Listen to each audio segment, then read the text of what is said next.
Barrister Parvateesam రెండవ భాగం.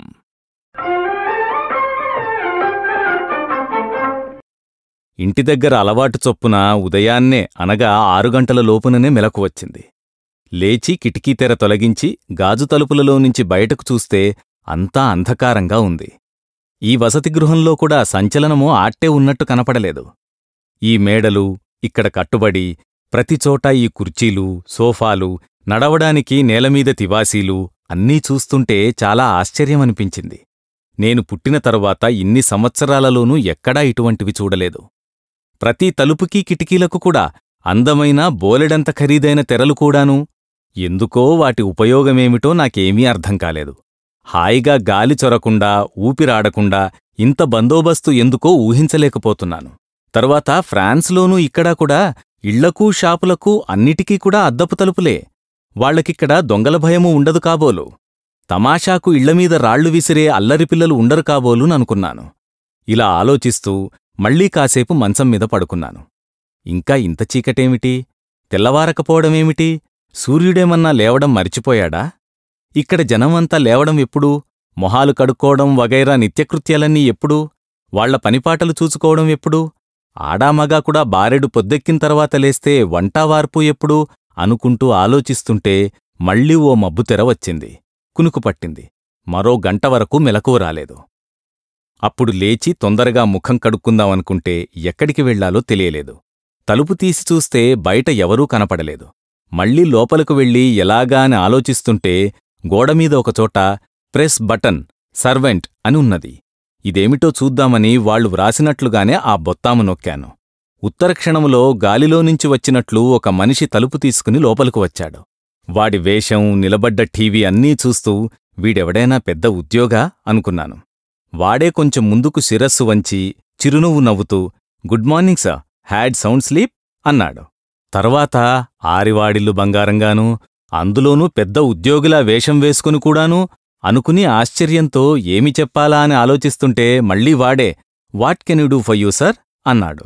అప్పటికి నా మందబుద్ధి వాడు నౌకరు కాబోలు అని తోచింది. ఆ గోడమీద కూడా ప్రెస్ బటన్, సర్వెంట్ అన్న వ్రాత జ్ఞాపకం వచ్చింది. అప్పుడు నేను దర్జాగా లేచి నుంచుని వాళ్ల దేశాచారంగదా అని కరచాలనానికి చెయ్యి జాపాను. వాడు నవ్వుకుంటూ థ్యాంక్యూ సర్ అని నా చెయ్యి ముట్టి ముట్టనట్టు అందుకుని విడిచిపెట్టాడు. I want to lavatory where అన్నాను. ఓ దిస్ వే సర్ అని రాజు ముందు నౌకర్లా నడుస్తూ పక్కనున్న గదికి దారితీశాడు.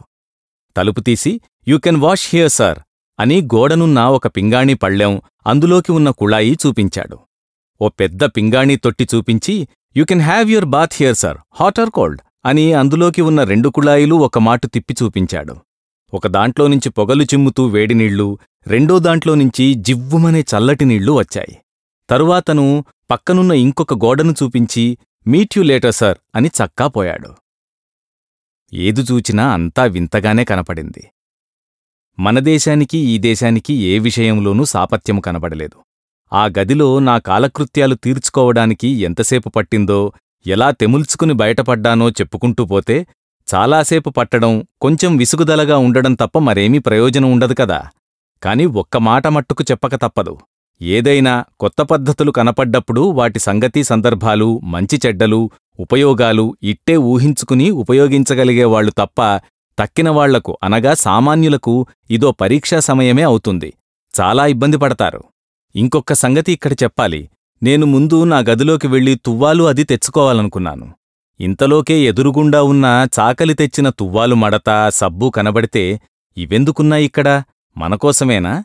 నాకోసమే అయితే నా ఒక్కడికే ఈ మర్యాద చూపించారా? లేక కొత్తగా వచ్చిన ప్రతివాళ్లకూ తలొక తువ్వాలు వాళ్లే ఇస్తుంటారా అనే సందేహం కలక్కపోలేదు. అయినా మల్లిపువ్వులా ఉన్న ఆ తువ్వాలు చూచి విడువబుద్ధి కాలేదు. ముందు ఉపయోగించుకుంటే నా సందేహం తర్వాత తీర్చుకోవచ్చుననుకున్నాను. గదిలోకి వచ్చిన తరువాత కూడా ప్రతిచోటా పరుపులు, దిండ్లు, దుప్పట్లు అన్నీ వాళ్లే అందించడం, నా పక్క వేసుకోవలసిన అవసరం లేకపోవడం స్ఫురణకు వచ్చింది. ఇంతలోనే తలుపు మీదెవరో కొట్టిన శబ్దమైంది. తలుపు తీశాను.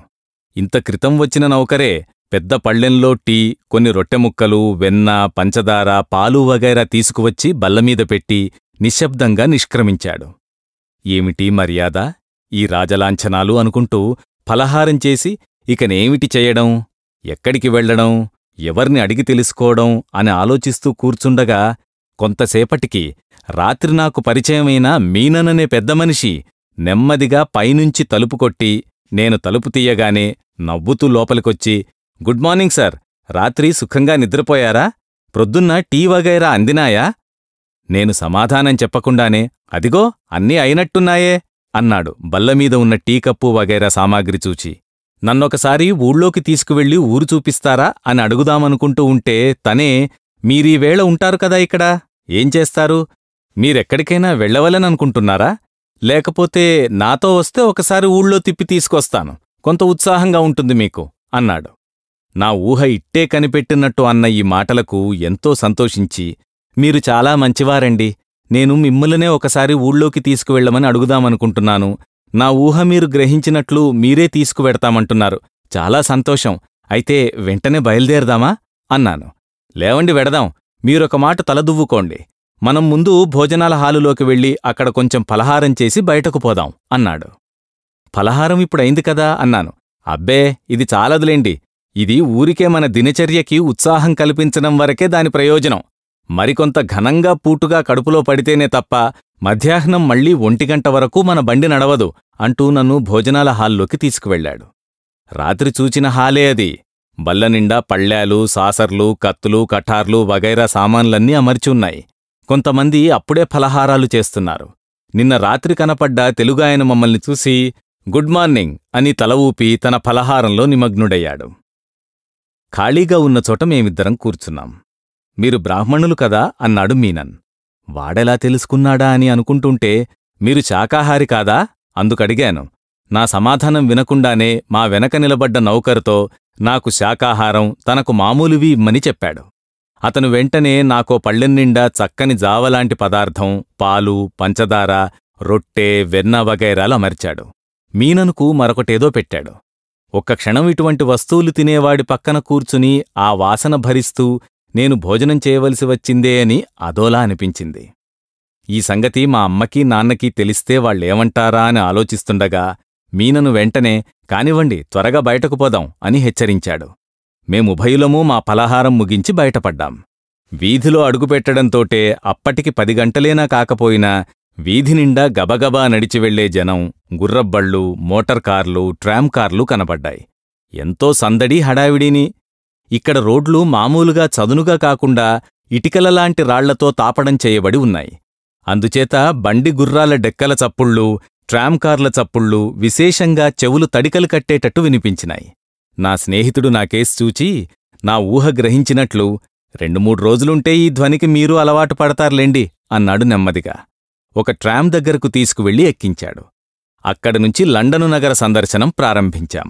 ఎటు చూసినా 4 అంతస్తులకు తక్కువలేని మేడలు, వాటన్నిటికీ వీధివైపు కిటికీలకు పెద్ద పెద్ద అద్దాల తలుపులు, వాటి వెనుక తెరలు, అందులోంచి తొంగిచూసే జనము, కింద భాగాల్లో చాలా వరకు పెద్ద పెద్ద దుకాణాలు, రోడ్డుకిరువైపులా ఉన్న చప్టాలమీద గబగబా నడిచివెళ్లే స్త్రీపురుష సందోహం చూస్తూంటే అదో తమాషాగా ఉంది.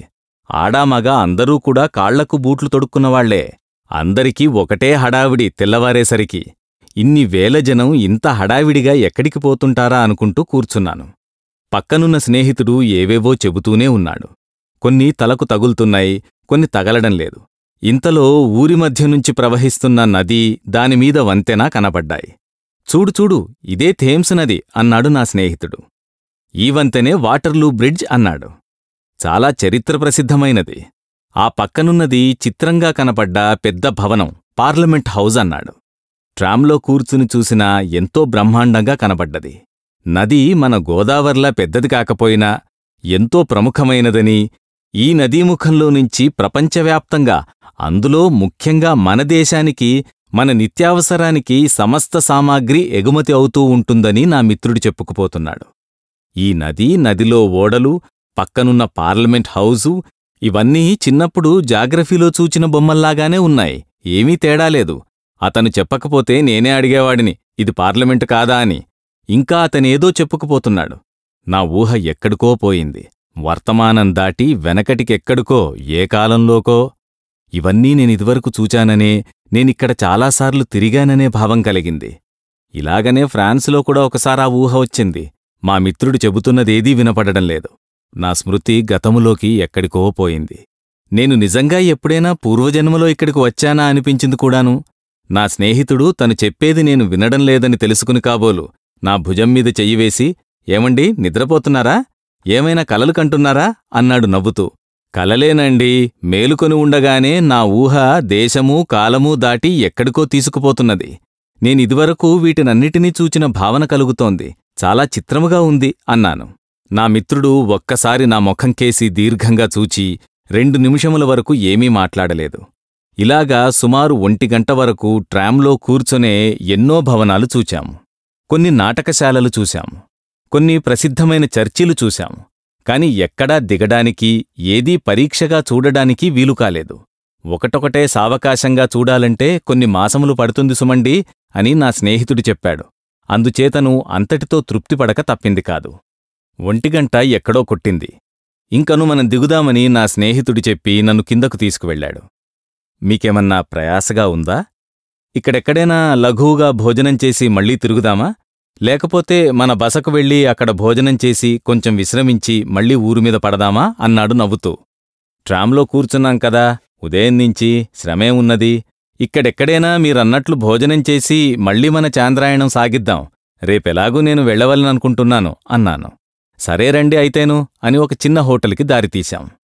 మేము వెళ్లేటప్పటికి కొన్ని వేల మంది ఆ చిన్న హోటల్లో కూర్చున్నట్టు అనిపించింది.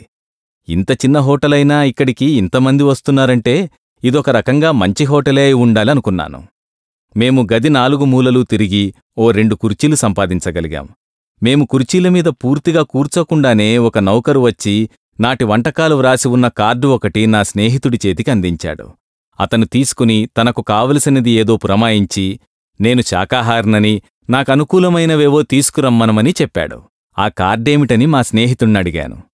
అంటే ప్రతి హోటల్లోనూ అక్కడ లభ్యమయ్యే భోజన పదార్థాల జాబితా ఒకటి అచ్చువేయించి ఉంచుతారని, అక్కడకు వచ్చిన అతిథులకు అందిస్తే వారికి కావలసినవి చెప్పి తెప్పించుకోవడానికి వీలుగా ఉంటుందని ఇక్కడి ఏర్పాటు చేశారని, ఏ హోటల్లోనైనా ఇదే పద్ధతని చెప్పాడు.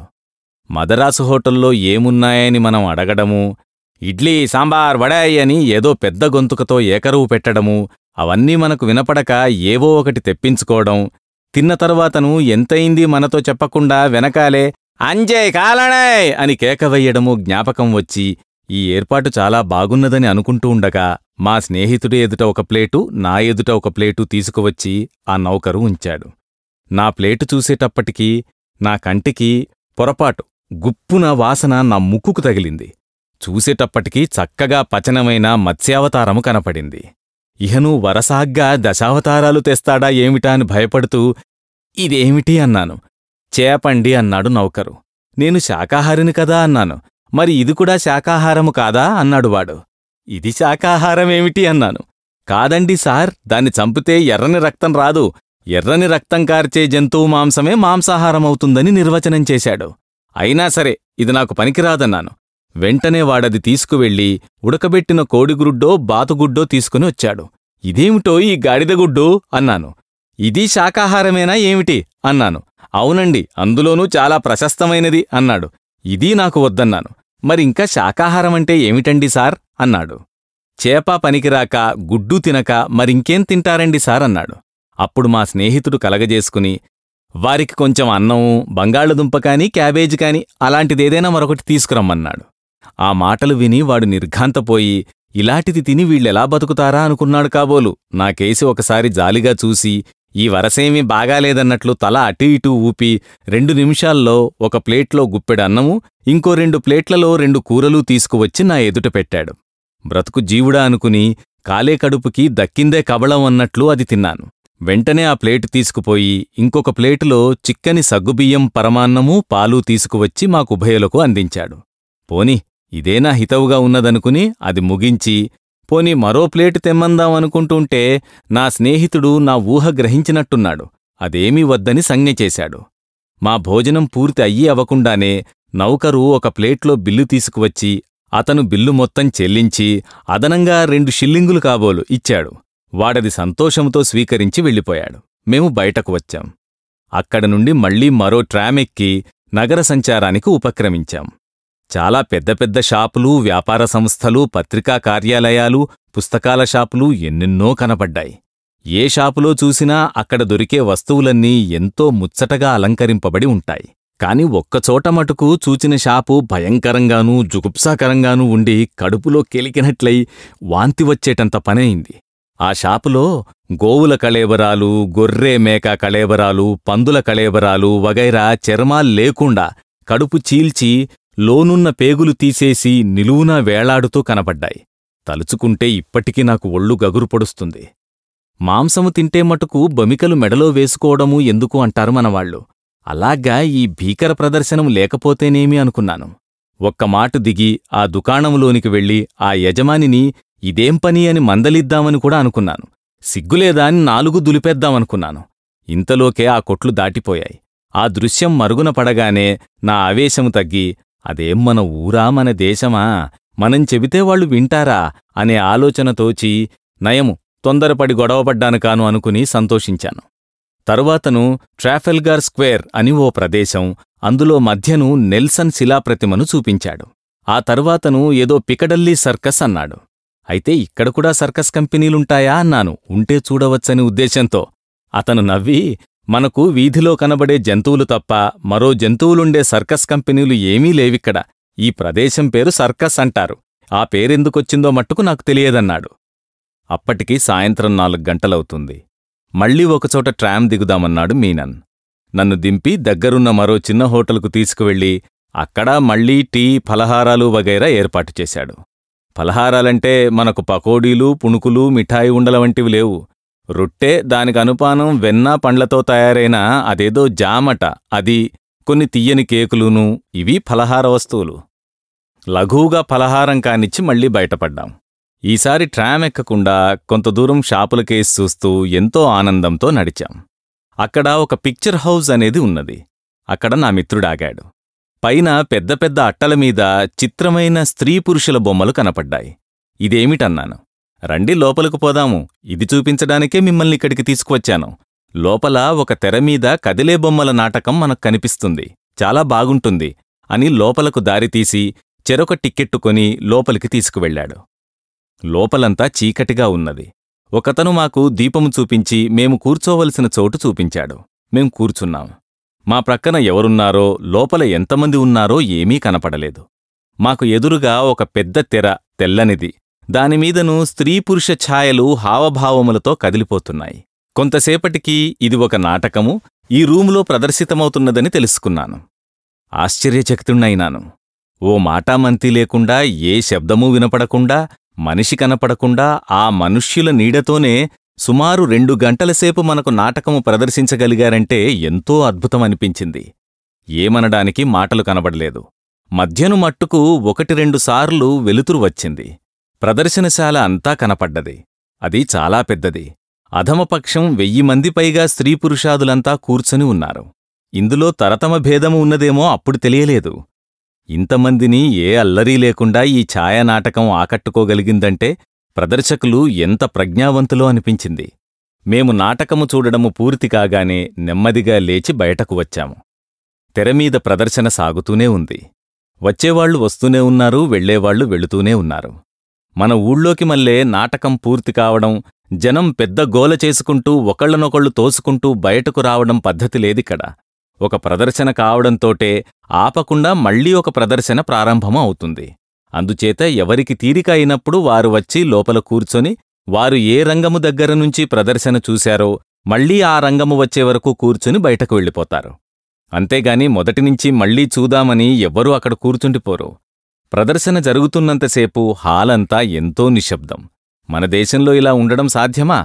న్యాయముగా తమరు చూడడం అయిపోవడంతోటే మనవాళ్లు బయటకు వెళ్ళిపోతారని, కొత్తగా వచ్చిన వాళ్లకు చోటు ఇస్తారని నేను నమ్మలేకపోయాను. వెంటనే వెళ్ళకపోతే మట్టుకు అడిగేవాడెవడు మనను? నాటకము బాగుంటే మరో మాట చూడవచ్చు కదా. ఇంతమందిలో మననెవరూ ఆనమాలు పట్టలేరు కదా. నాటకశాల యజమానికి ఇంతట్లో పోయేదేముంది అనుకునే స్వభావం మనది అనుకుంటాను. అప్పటికి సుమారు రాత్రి 8 గంటలవుతుంది. మేము రోడ్డు మీదకు వచ్చాము. ఏమండి, ఈ పూటకు ఈ పర్యటన ముగించి బసకు చేరుకుందామా అన్నాడు మా స్నేహితుడు. అదే మంచిదన్నాను. రోజంతా ట్రాములో కూర్చున్నా కొంచెము శరీరానికి ఇబ్బందే కలిగింది. బసకు చేరుకుని ఆ పూటకు భోజనాదికములు ముగించుకొని గుడ్ నైట్ చెప్పుకుని ఎవరి గదికి వారు చేరుకున్నాం. నా గదిలో బట్టలు మార్చుకుని సుఖంగా పడుకుని నాటి దినచర్య అంతా ఒక మాటు సమీక్ష చేసుకుని, నా స్నేహితుడు ఎంత మంచివాడు, తెలుగువాడైనవాడు నన్ను పలకరించనేనా లేదే, ఇతడు పాపము నా మీద దయతలిచి ఒకరోజు అంతా నాతో తిరిగి తనకు ఏ ఇబ్బంది లేనట్టు కాలక్షేపం చేశాడు. మనవాళ్లు కూడా ఇలా ఎందుకుండలేరో అనుకుంటూ నాకు తెలియకుండానే ఏరు దాటాను, అనగా నిద్రాదేవత వడిలోనికి ఒరిగానన్నమాట. బారిస్టర్ పార్వతీశం. సమర్పణ ఎడవల్లి అసోసియేట్స్. నిర్వహణ Arila studios. Audio engineer Santosh Vadnala. Studio sound city Hyderabad.